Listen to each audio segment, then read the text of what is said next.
It began as an ordinary assignment, a routine case inside a quiet police station. A man had been reported missing. No signs of struggle, no witnesses. The file was handed to a police officer without hesitation.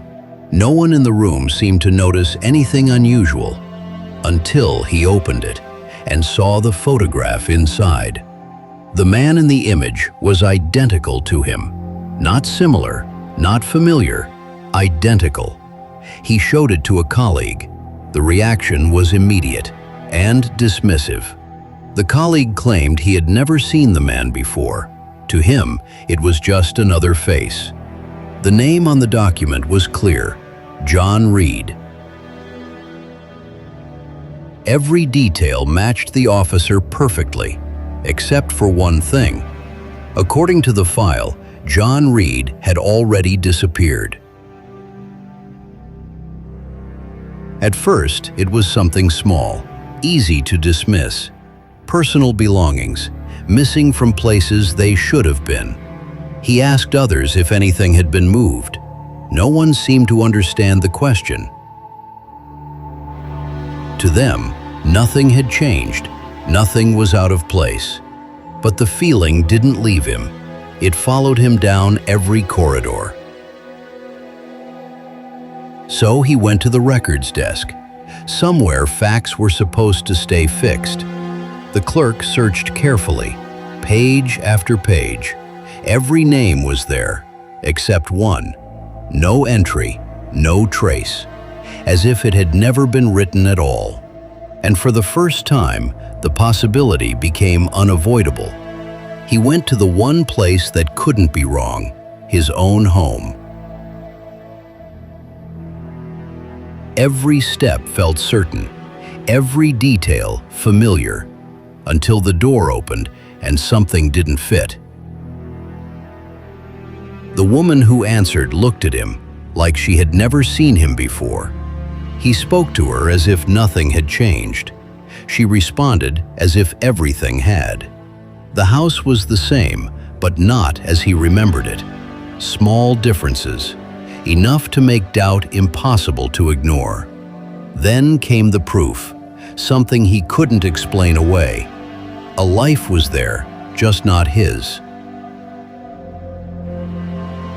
And as the door closed, one question remained. He needed proof, something real, something undeniable, something he could hold in his hands. He reached for the one thing that should have settled everything, but even that was no longer what it used to be.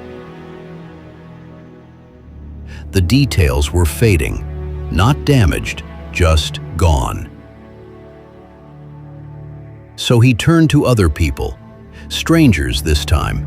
He asked them to look, to confirm what he already knew. But they saw nothing unusual, nothing missing, no recognition, no reaction. And in a room full of people, he was already becoming invisible. By then, something else had started to change. Not around him, but within the way he was seen. Even his own reflection no longer agreed with him. It followed his movements, but not perfectly.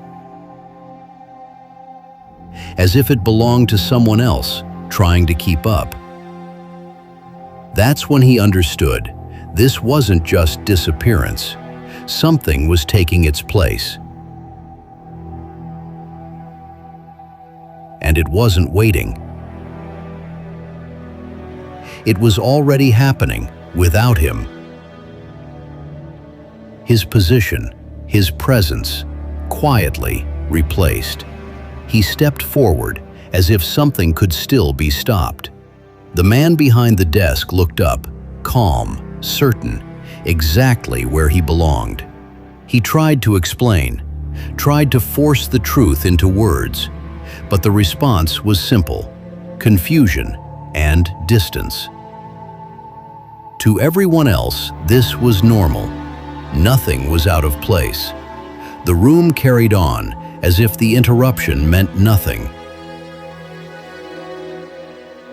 He placed the evidence in front of them, the last thing that still connected him to himself. But even that no longer agreed with him. The name was gone, replaced without a trace. And in that moment, there was nothing left to prove he had ever been there at all. There was nothing left to say. No argument, no proof. Just the quiet realization that no one was looking for him anymore, because to them, he was already gone. The place he worked no longer needed him. The streets he knew no longer recognized him. Even his own body felt uncertain, like something slowly being erased without leaving a mark. And with every step, there was less of him left to follow. Until only one question remained. If no one remembers you, were you ever really there?